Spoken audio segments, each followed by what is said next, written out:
Cerramos con un call center que sí tenía el contrato directo con Santander. Nos dieron, pues básicamente la base de datos, los clientes, etcétera, y empezamos a marcar y a cerrar negocios con ellos a través, digamos que, de su clave con el banco. Pero pues no nos pagaron absolutamente nada. Por ahí alguna vez leí algo que se me quedó muy marcado. La pobreza es la suma de las horas mal utilizadas. Entonces, y pobreza en todos los sentidos, ¿no? Si tú no aprovechas el tiempo que tienes y las oportunidades que tienes, vas a ser pobre en dinero, en familia, en amistades. Una creencia que tenemos los mexicanos. La inversión más segura es una casa. Hola gente, ¿cómo están? Bienvenidos al podcast Primero lo que deja. Hoy tenemos un gran invitado, Luis Alberto Villaforte. Amigo, ¿cómo estás? ¿Qué tal, amigo? Muy Muchas bien, gracias por haber gracias. venido. Gracias por la invitación. Oye, quiero comenzar por un tema que la verdad yo veo muy complicado aquí en México, en Latinoamérica. La verdad es que no tenemos un gusto, o sea, un cero gusto por las finanzas. ¿Cómo fue que a ti te interesó o cómo te empezaste a meter en todo este mundo financiero? Bueno, la historia empieza obviamente en mi familia, como creo que la de todos. Ajá.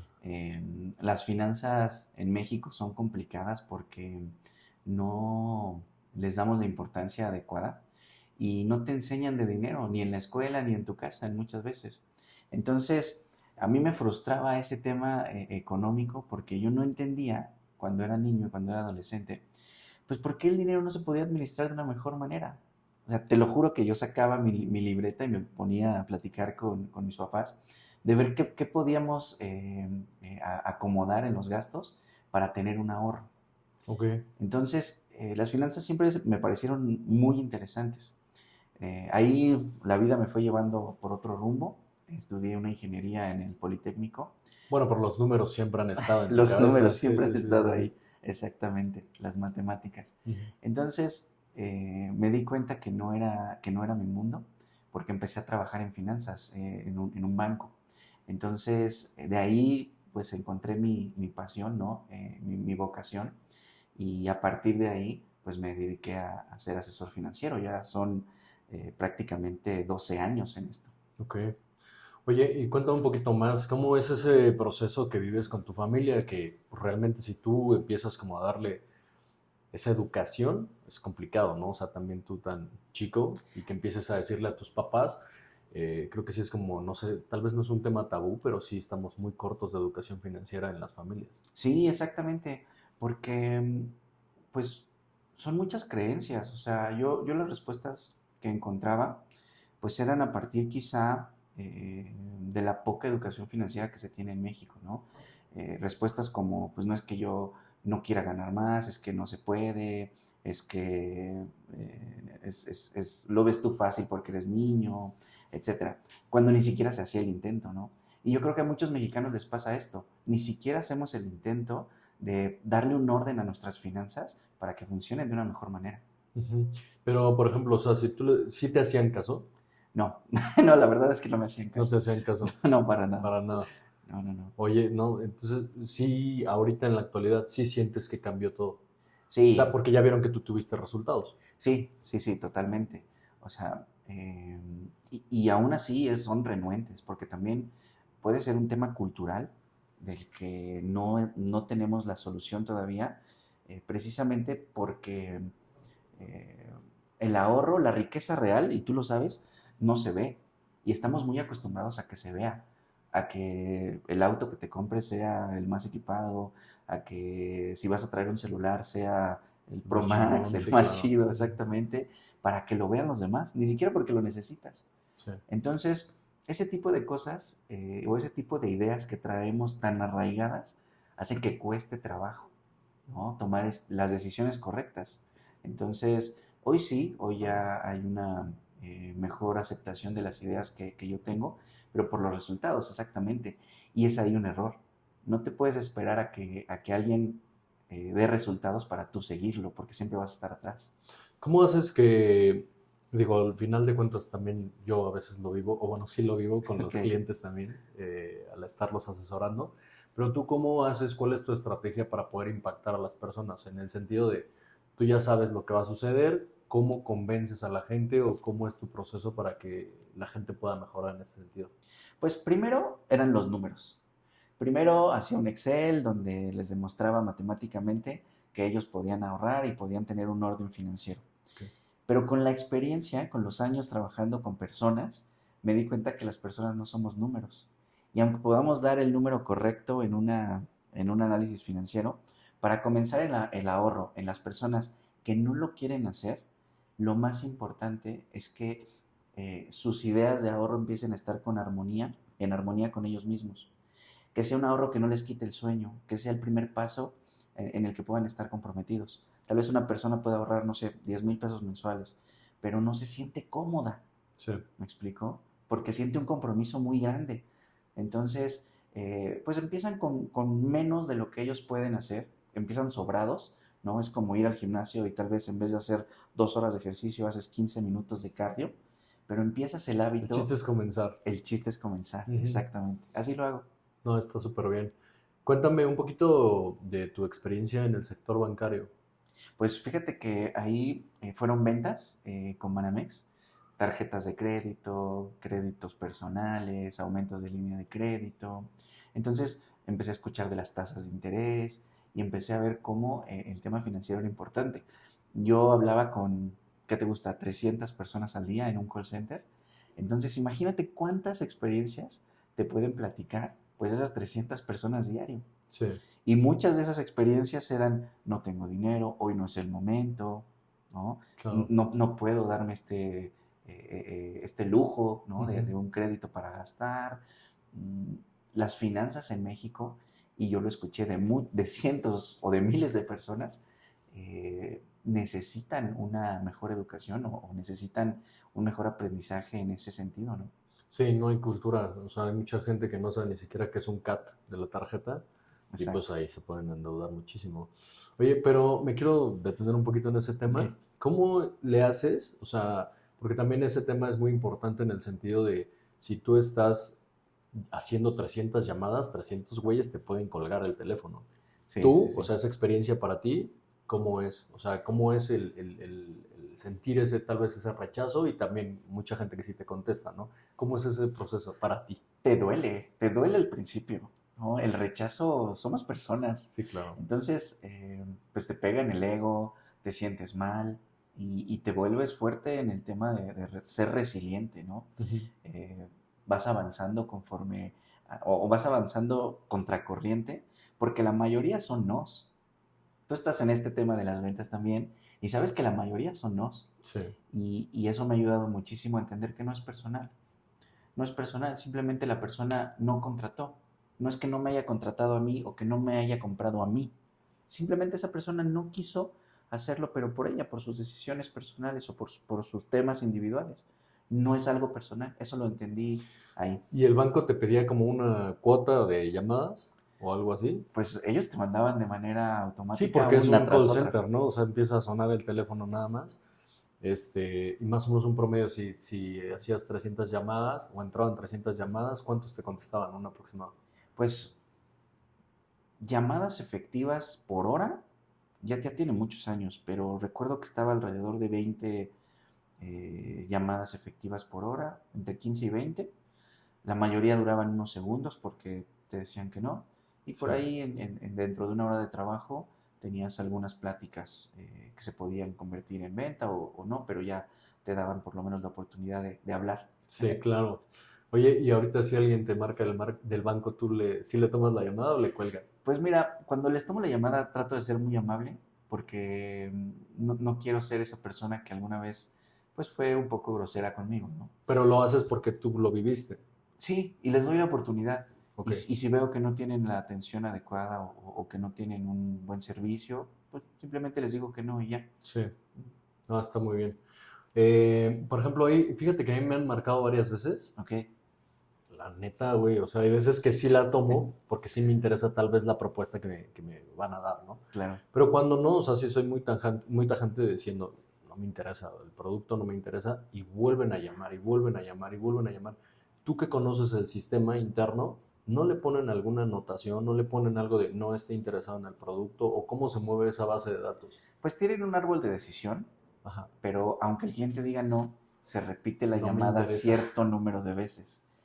Y no sé hoy cómo esté la situación, Ujú. pero antes había muchos call centers de garage. O sea, call centers que ni siquiera estaban en una oficina de una manera correcta, ¿no? O Sí. sea, era una subcontratación terrible, todo este tema del outsourcing que vivieron pues, todos los sectores, pero en los call centers yo lo vi, donde en alguna casa en las afueras de la ciudad había personas marcando y el uso de la base de datos, pues la verdad es que era complicado, ¿no?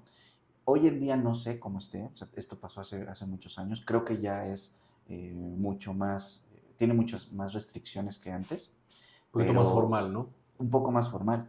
Pero antes la verdad es que te podían llamar 5 o 10 veces en un día Sí, también ya llega a ser molesto. y llegas a ser molesto, Sí, exactamente. Hoy claro. creo que te vuelven a llamar, pero por lo menos a mí no me ha tocado que me llamen más de 2 veces en una semana, por ejemplo. Ujú. Después del banco, ¿qué hiciste? ¿A dónde te fuiste? ¿Qué onda? Después del banco quise hacer un proyecto yo en solitario, de manera independiente, poniendo un call center como el que acabo de platicar. Ok, ¿y qué dónde fue? No, me fue fatal. ¿Por qué? Trabajamos con un banco español, Ajá. el más grande que hay de España. Santander. Exactamente, Santander. Entonces, vendíamos tarjetas de crédito, pero ellos cerraron el canal precisamente por estas malas prácticas. Mandaron un correo en diciembre, cercano al aguinaldo, entonces tuvimos que cerrar y ya no nos pagaron todo el trabajo que hicimos. Obviamente era una subcontratación, no sabemos ni siquiera cómo quedó con Santander. Sí. No pudimos hacer absolutamente nada, precisamente porque todo era pues un cochinero, esa es la realidad de esos tiempos. Y pues quebramos ese primer proyecto. Justo me quiero enfocar ahorita en eso. O sea, ¿cómo haces tú tu proceso para montar un negocio, para que seas un poco creativo y que empieces a colocar las piezas adecuadas? ¿Cómo comienzas? Bueno, siendo joven, se me hizo fácil, Se me hizo, el el clásico se me clásico hizo. se me hizo fácil, acercarnos con un call center que sí tenía el contrato directo con Santander y pedirles esta subcontratación. Ellos nos dieron, pues básicamente la base de datos, los Mm, clientes, etcétera, y empezamos a marcar y a cerrar negocios con ellos a través, digamos que, de su clave con el banco. Pero pues no nos pagaron absolutamente nada. Entonces ahí te das cuenta de algo muy importante. Hay que darle una formalidad con un contrato bien hecho y con abogados o con alguien que te pueda asesorar en este tema sí, para no pasar por estos malos ratos, ¿no? Trabajar sin que te paguen. sí, de gratis. Exactamente. Entonces, por ahí comienzas, o sea, dándole estructura a un proyecto. Sí. Después, Pues lo que sigue es también ser consciente de que tienes la responsabilidad de pagar sueldos si es que vas a contratar gente. Eh, Tú sabes que si una persona trabaja para ti, pues ya no eres responsable nada más de ti o de tu familia, eres responsable también de su pago y de la familia que está confiando en este trabajo para la persona que estás contratando. sí, claro. Entonces, la responsabilidad me parece algo o uno de los puntos más importantes cuando tienes un emprendimiento.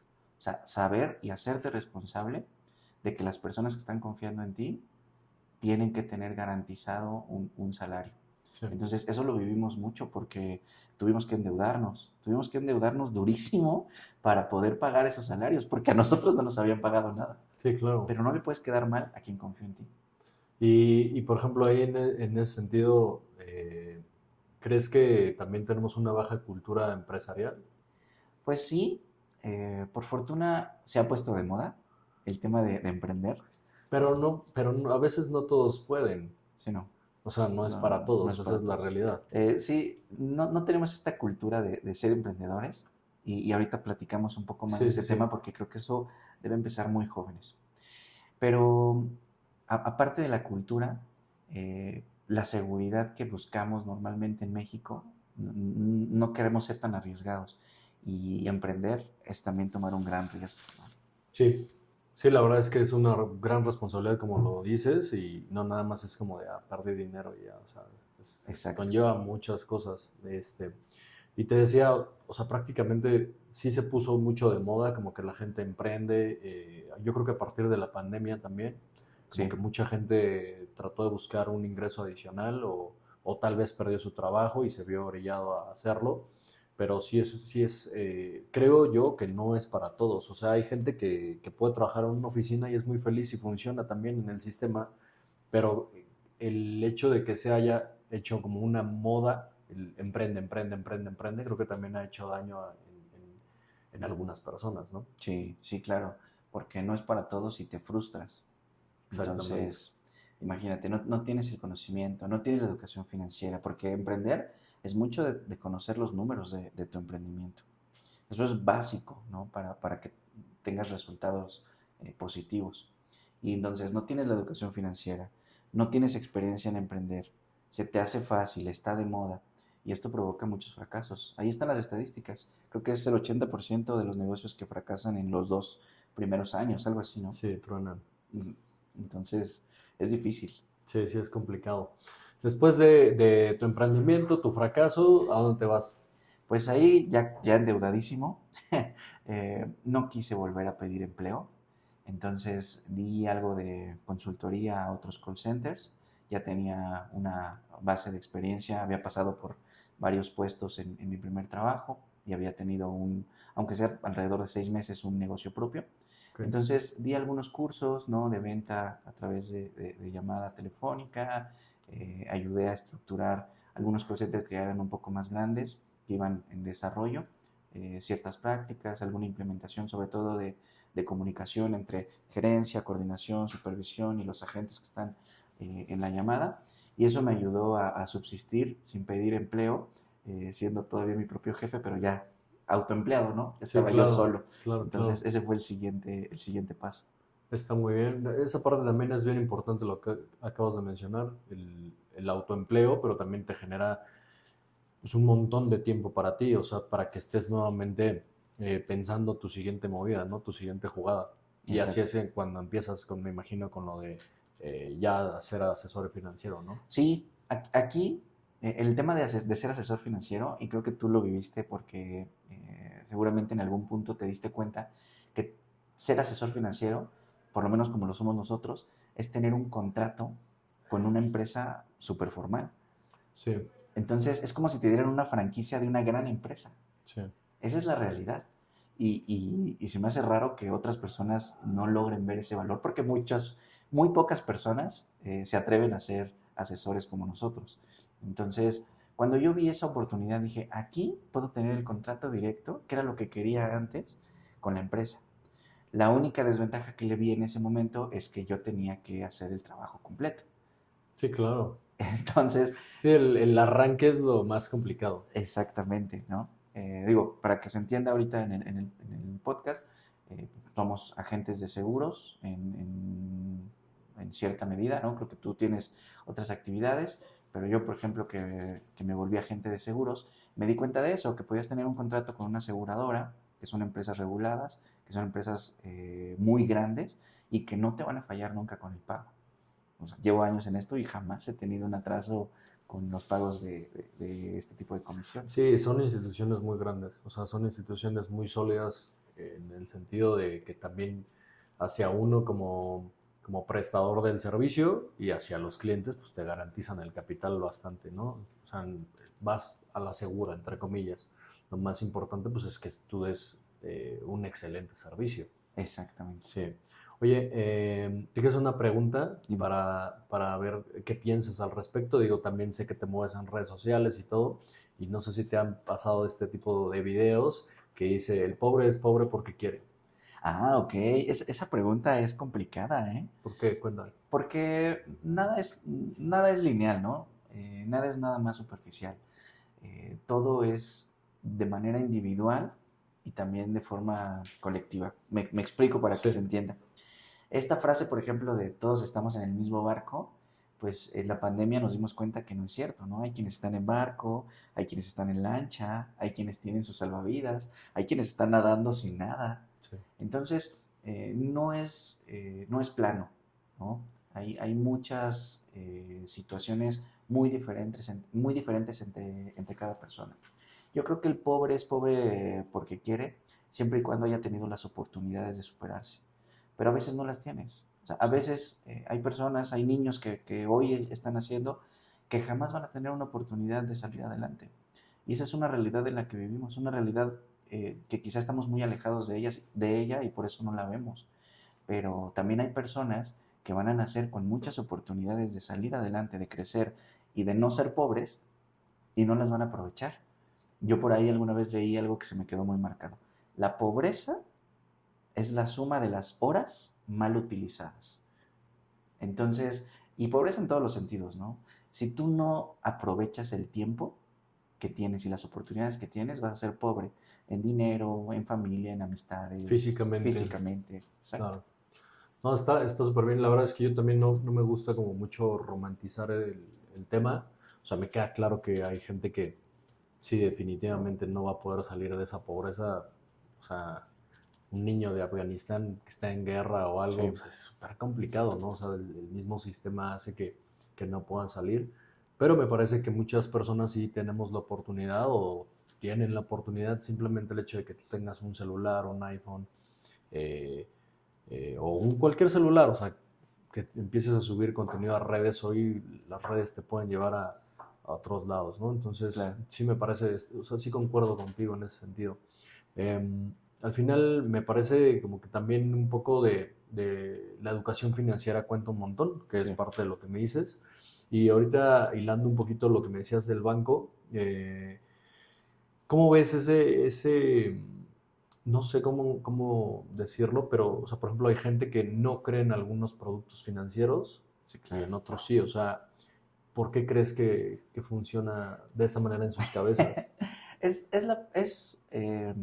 Pues la raíz es el mismo problema, ¿no? La falta de educación financiera.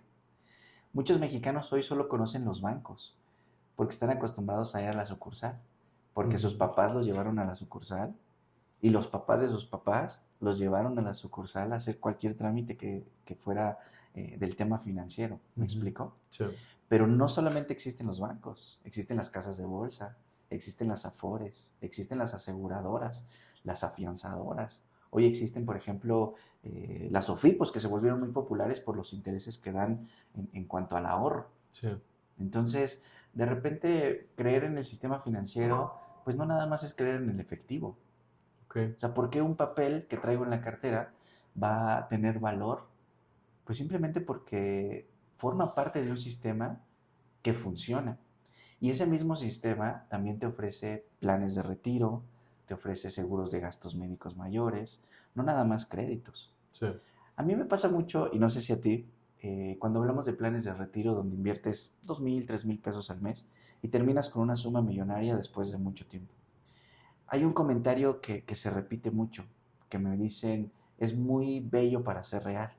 ujú, Yo te preguntaría, Gustavo, imagínate que no conoces el crédito, no sabes nada de finanzas, y yo llego y te digo, te voy a dar 2,000,000 de pesos para que te compres tu casa y luego me vas pagando poco a poco, no te preocupes. Eso no es muy bello para ser real, ¿no? sí. A mí me gusta mucho el mundo inmobiliario, la verdad. Ok, O sea, es algo como que siempre me ha llamado muchísimo la atención. También tiene sus pros y contras, pero igual, o sea, cuando te das cuenta que una persona se puede endeudar demasiado tiempo solo por una casa y puede perder un montón de oportunidades porque tiene el dinero enterrado y al final, como tú lo dices, no es su propiedad. O sea, vamos a hacer este supuesto. Una persona se endeuda durante 20, 30 años por una propiedad que está pagando y si llega a perder el sueldo o si llega a sí, perder el ingreso principal, pues le pueden venir a quitar la casa, sí, ¿sabes? O sea, entonces esa variable es muy importante también considerarla en un periodo de tiempo que es muy largo y que igual hay muchos asesores inmobiliarios que no te lo plantean así, o sea, te dicen, tu casa va a tener plusvalía, tú vas a tener una casa, o sea, ¿sí me explico? O sea, siento que esa parte también es bien importante porque hay un montón de casas que están abandonadas, hay un sí. montón de propiedades que también las hacen a las afueras de la ciudad, que al final el banco termina recuperando esas propiedades y rematándolas, principalmente porque se dejaron de pagar. Sí, y el banco no va a perder porque hay No, algo nunca pierden. que tenemos que tomar en cuenta en este tipo de decisiones y es la inflación. Sí, Y hay que diferenciar en lo que es la inflación y qué es la plusvalía. Lo que acabas de decir es precisamente porque no existe en muchas ocasiones una buena plusvalía.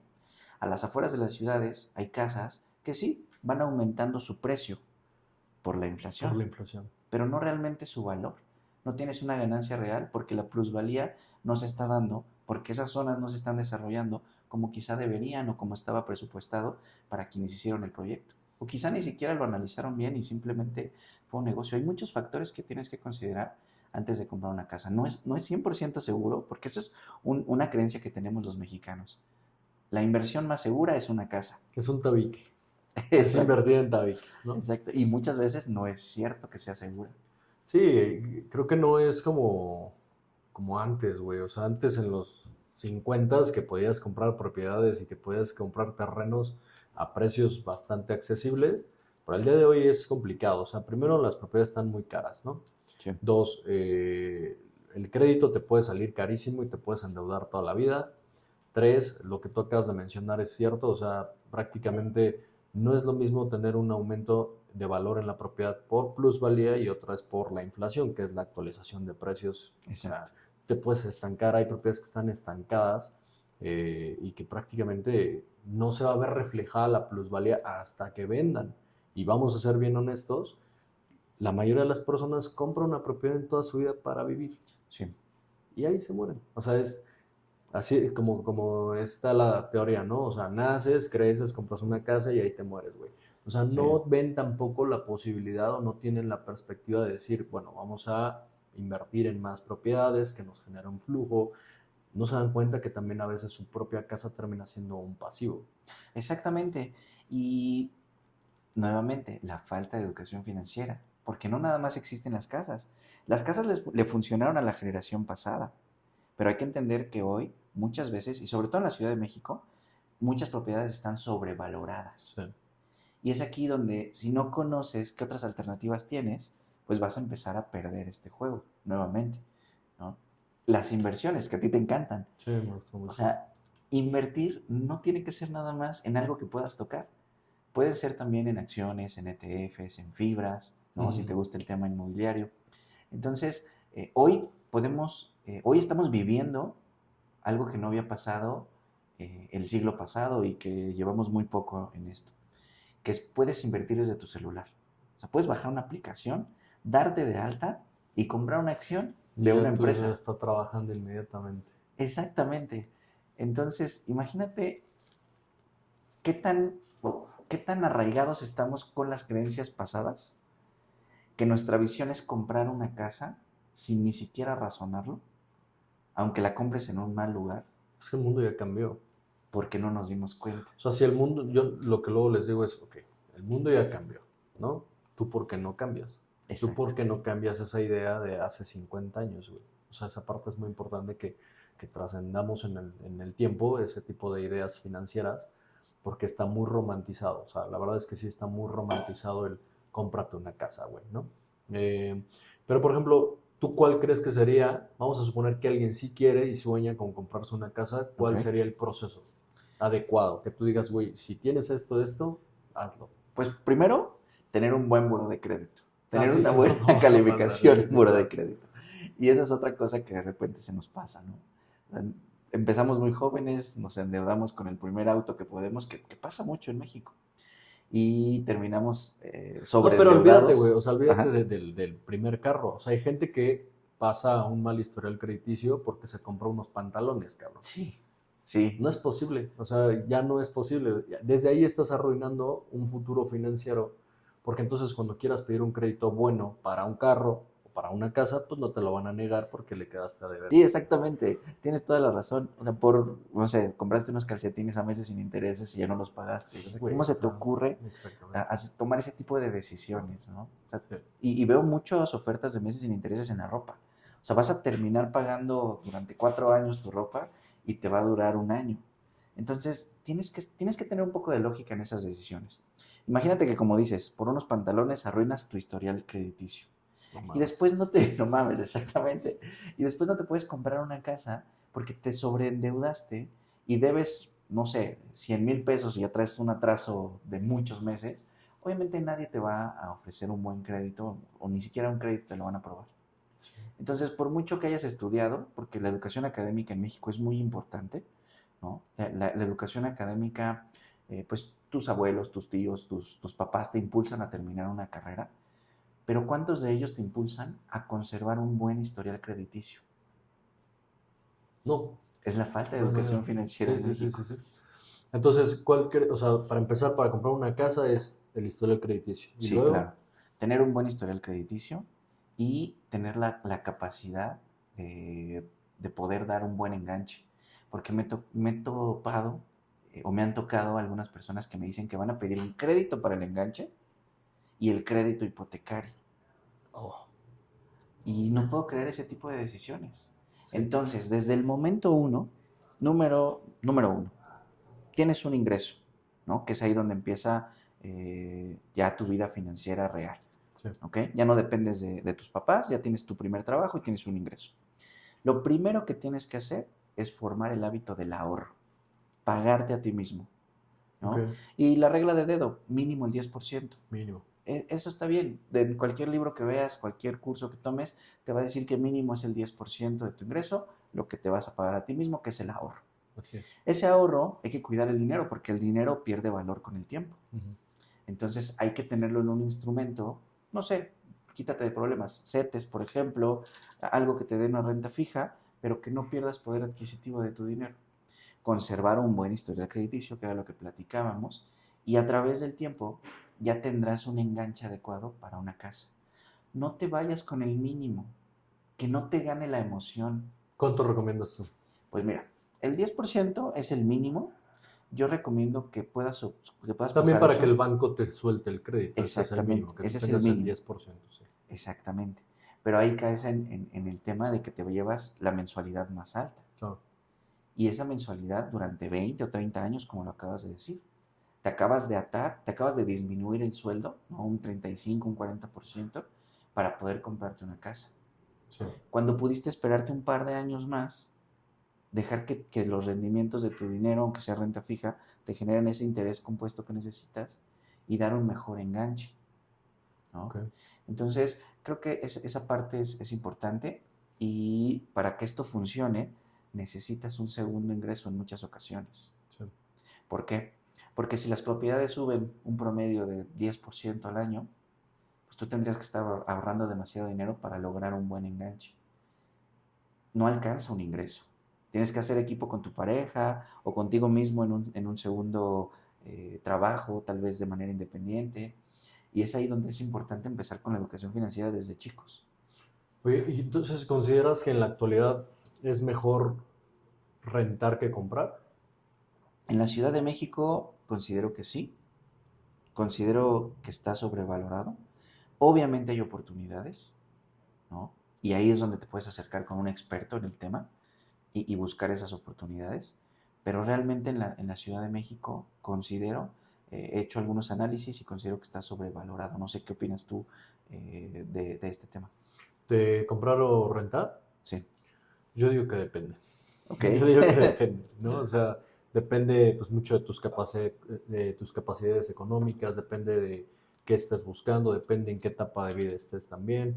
O sea, financieramente sí es mejor rentar, financieramente. Financieramente. O sea, eso no tiene duda. O sea, los números no te van a mentir. Financieramente tú puedes hacer los cálculos y te va a funcionar muchísimo mejor. O sea, prácticamente vamos a suponer que quieres un departamento de 5 millones de pesos, mejor lo rentas y te sale muchísimo más barato rentarlo que comprarlo, o Sí, sea que las mensualidades de ese departamento. La diferencia la tienes que invertir, por supuesto, para que en claro. un futuro te genere mucho más capital, ¿no? Pero hay gente que sí lo necesita, ¿sabes? O sea, por un tema de estructura patrimonial, a lo mejor ya tiene hijos, a lo mejor está buscando ya un tema de legado, o simplemente ya es una persona más grande que dice, quiero vivir tranquilo, no quiero Sí, estar rentando. Entonces, a mí me parece que la respuesta es depende del objetivo de la persona, ¿no? Por ejemplo, igual si es en vez de comprar para vivir o comprar para negocio. Es también completamente diferente. claro. Por ejemplo, igual hay propiedades en zonas turísticas que te generan buenos rendimientos, Sí, ¿sabes? O sea, Tulum lo estamos viendo ahorita con un crecimiento muy fuerte. Pero también hay propiedades en las que están en, no sé, Tecámac, pues que la renta no va a pasarte de 3,000 pesos y no te va a generar una gran diferencia, ¿me explico? sí, exactamente. En tu bolsillo. Vas a estar cobrando menos del 5% del valor de la propiedad. Entonces eso no te va a cambiar la vida. Creo que para mí la respuesta correcta en ese sentido es depende de lo que estés buscando, Sí, ¿no? claro, claro. Y yo creo que ahí sumaría mucho acercarte siempre con un experto, ¿no? Como yo lo mencionaba, una buena oportunidad te la va a poder ofrecer alguien que te pueda asesorar en ese tema y que tenga una gran experiencia. Sí, claro. Y aquí regresamos al tema de los asesores. Tenemos que darle el valor a los asesores, ¿no? Yo, por ejemplo, puedo tener una opinión respecto al tema inmobiliario, pero no soy experto. Yo me acercaría con un experto para tener, pues, ese consejo de alguien que ya tiene años de experiencia. Sí. Así como pues las personas se acercan a nosotros por una asesoría en cuanto al seguro de gastos médicos, de vida, de retiro, etcétera. Creo que la figura del asesor es sumamente importante para que tengas buenas decisiones ¿Y crees que financieras. está bien valorada? No, Porque, no, la verdad es que creo que falta mucho el tema de conocer qué hace un asesor, sí, conocer cuál es su función. sí. No sé si te pasa, pero a mí muchas veces me preguntan, bueno, ¿y tú aquí o sea, cuál es tu papel? ¿Tú qué vas a hacer? ¿Tú qué vas a hacer? ¿Tú qué ganas aquí? Sí, claro. Entonces, los asesores obviamente ganamos comisiones, pero ganamos comisiones no nada más por una venta pues fría, sin ninguna intención de ayudar. Los mejores asesores, ya sean inmobiliarios o asesores en seguros como nosotros, pues los buenos asesores, para dejarlo claro, Sí, porque hay de todo, güey. porque Hay hay de de todo, todo, sí. exactamente. Ganamos por ayudarle al cliente. ¿En qué le vamos a ayudar? Pues en sus estrategias patrimoniales, por ejemplo, de inversión, de retiro, de protección, ¿no? En cuanto a la salud, los seguros de gastos médicos son una herramienta eh, impresionante y extraordinaria Sí, y no lo sabemos utilizar. sí. Fíjate que yo sí lo veo como muy poco valorado, el tema del asesor, pero principalmente yo lo veo porque eh, la gente piensa que sabe manejar el dinero y no lo sabe. Okay. O sea, piensa que porque gana dinero sabe manejar su dinero y no sabe.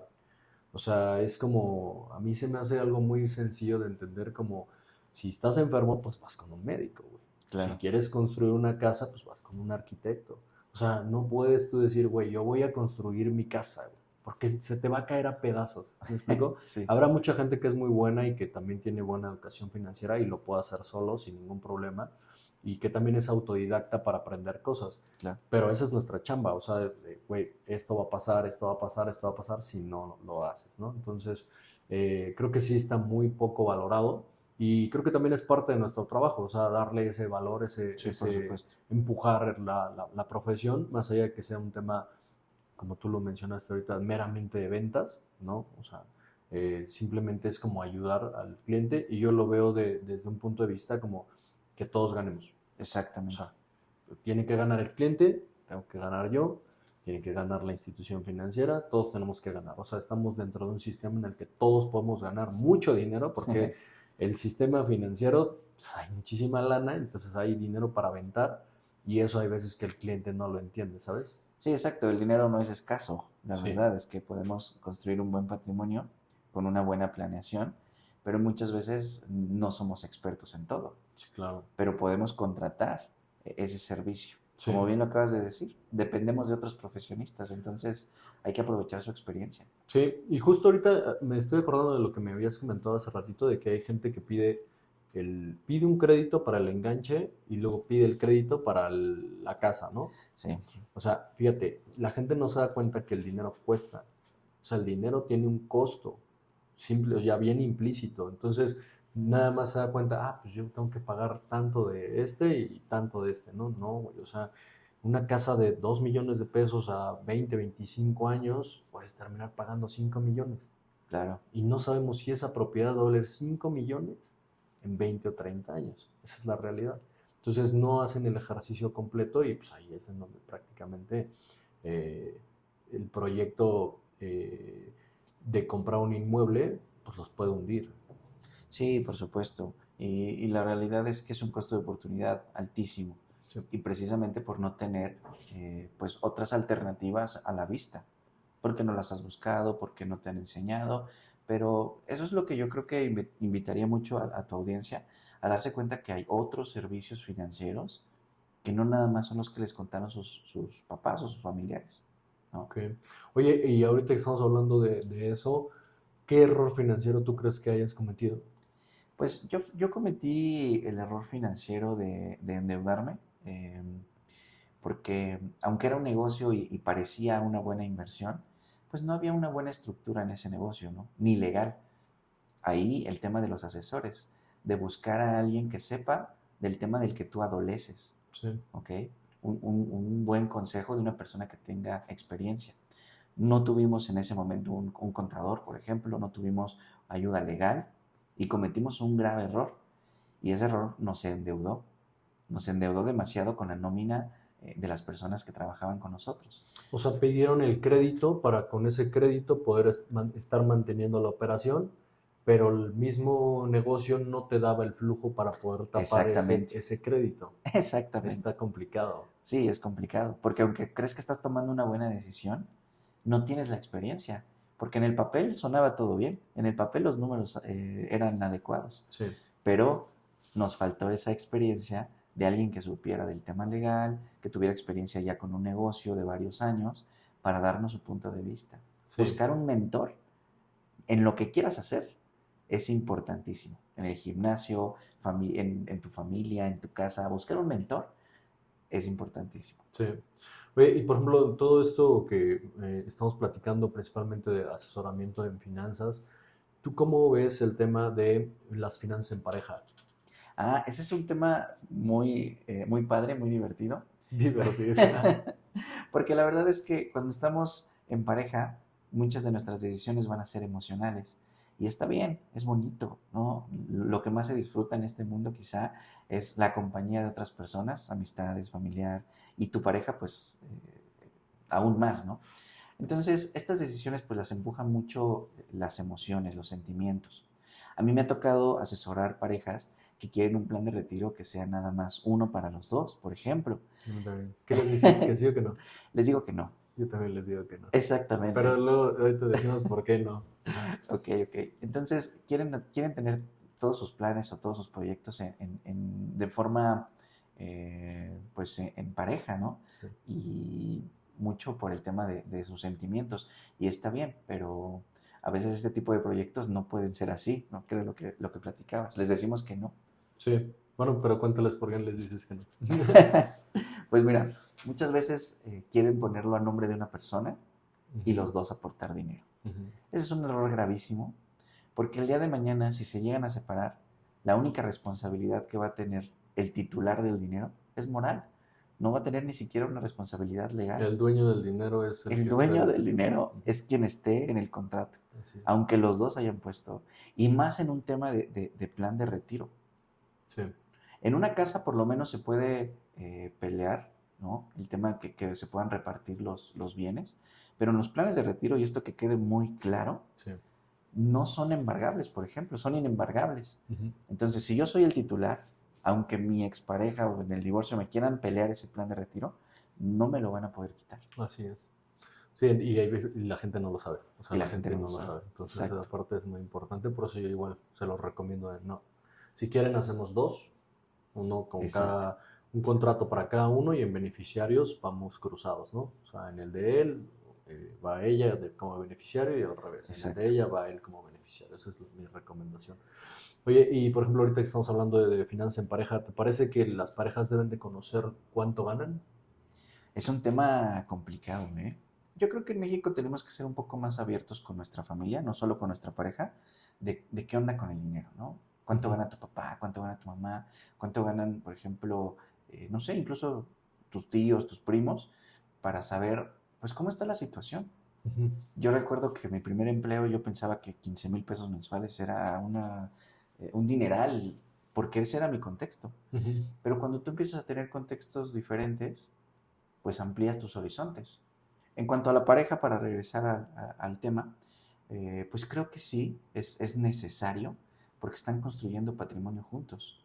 No nada más es el tema del romance, ¿no? Como tú bien lo mencionas. Están construyendo un patrimonio que requiere de dinero y que requiere de recursos. Sí. Y los números son importantísimos en cualquier proyecto. Que lo vean también como un proyecto, como un negocio.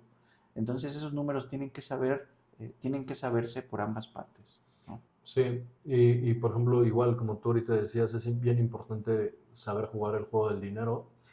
Entonces, por ejemplo, o sea, ¿Crees que muchas parejas pueden tronar por eso? Sí, claro. Por ahí está la estadística. Creo que es el principal motivo de divorcio, el tema El dinero, financiero. ¿no? Sí, Ujú. exactamente. Entonces la gente es interesada. Pues no eres interesado, pero tienes, o bueno, de manera general, no puedo decir que, como bien lo dijiste, depende, ¿no? De la Depende, persona. ok. Esa es la respuesta correcta casi para, Sí. para todo. Entonces, no es que seas interesado, pero tienes que tener ambiciones, tienes que tener objetivos, ¿no? ¿Quieres una casa? ¿Quieres un departamento en la playa? ¿Qué quieres? ¿Qué quieren como parejas? ¿Qué quieren lograr? ¿Quieren heredar una cantidad a sus hijos? ¿Quieren tener un retiro digno? ¿Qué quieren? Entonces, cuando ya tienen un objetivo en pareja, pues hay que empezar a ponerle números y hacer una planeación. Dentro de los objetivos financieros que puede tener una persona, ¿cómo los alinearías tú? Primero, ¿qué cosa? Y hasta el final, ¿qué cosa? Ah, ok. Primero, independencia financiera, ¿no?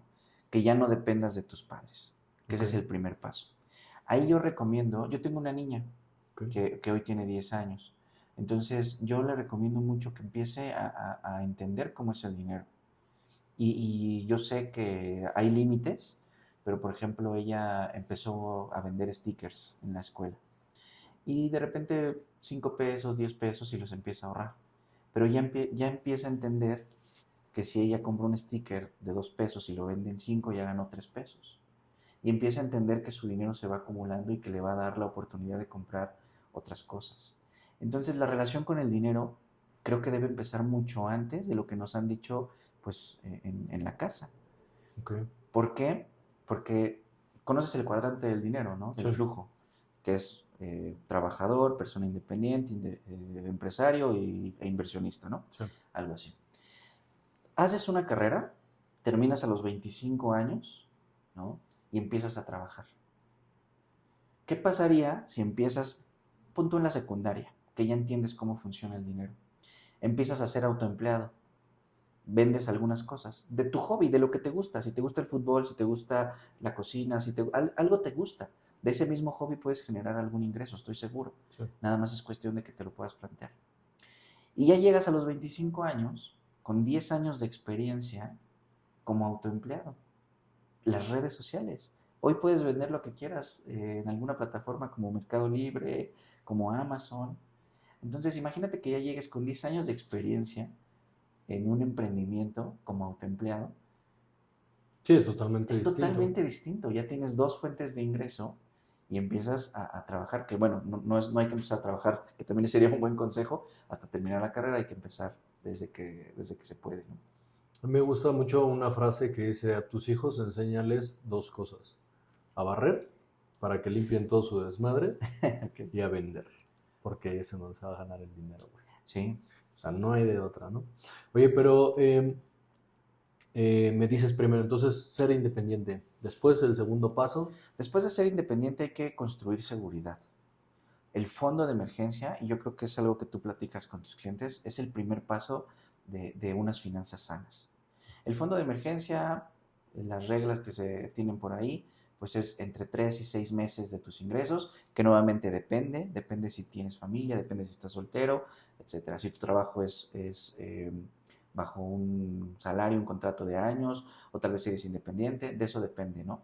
Pero normalmente entre 3 y 6 meses de tus ingresos en un fondo que puedas utilizar en cualquier momento, protegido de la inflación. Hoy funciona muy bien, por ejemplo, yo el que utilizo es con Nu, una Sofipo, Ujú. para tener ahí el dinero creciendo, pero disponible en cualquier momento. Ese es mi fondo de emergencia, Sí. ¿no? Ese sería el segundo paso. Y el tercero. El tercero es empezar a invertir en la inversión que más tiempo va a durar. En mi opinión, ya cuando tienes tu fondo de emergencia, debes empezar a construir tu futuro para cuando ya no puedas trabajar. No puedes volver a ser dependiente. Ya dependiste de tus padres para crecer, ¿no? Ya te desarrollaste, ya eres independiente. Si tú no haces bien esta planeación financiera, vas a terminar siendo dependiente nuevamente de tus hijos o del gobierno, ¿no? Que ya no hay buenas pensiones, por ejemplo. Entonces, para ti es más importante colocar el tema de retiro antes que un tema educativo. Por ejemplo, para tu hija, que hagas alguna planeación para estudios para tu hija a largo plazo. Sí, claro. Si hablamos de prioridades, el retiro es más importante que el tema educacional de tus ¿Por hijos. qué? Hay una razón muy importante, que es el tema de que el retiro es cuando ya no puedes o ya no, nadie te contrata. Entonces ya no vas a tener dinero ni la manera de generarlo. Pero cuando tus hijos están buscando una universidad, pues tienen 18 años, tienen mucha energía, pueden incluso trabajar, puedes buscar un segundo ingreso, puedes acomodarte, estás todavía joven, ¿no? Vamos a suponer que tengas 45 años, 50 años de edad. Todavía tienes la oportunidad de buscar un segundo ingreso, de buscar un aumento, de buscar otra posición en otra empresa, de buscar otro negocio y pagar la universidad de tus hijos, si es que quieres buscar algo pues privado, ¿no? Pero si tú no tienes tu retiro planeado, al final le vas a volver a meter un problema a tus hijos o les vas a generar un problema. ¿Por qué? Porque cuando tú estés viejito, ¿no?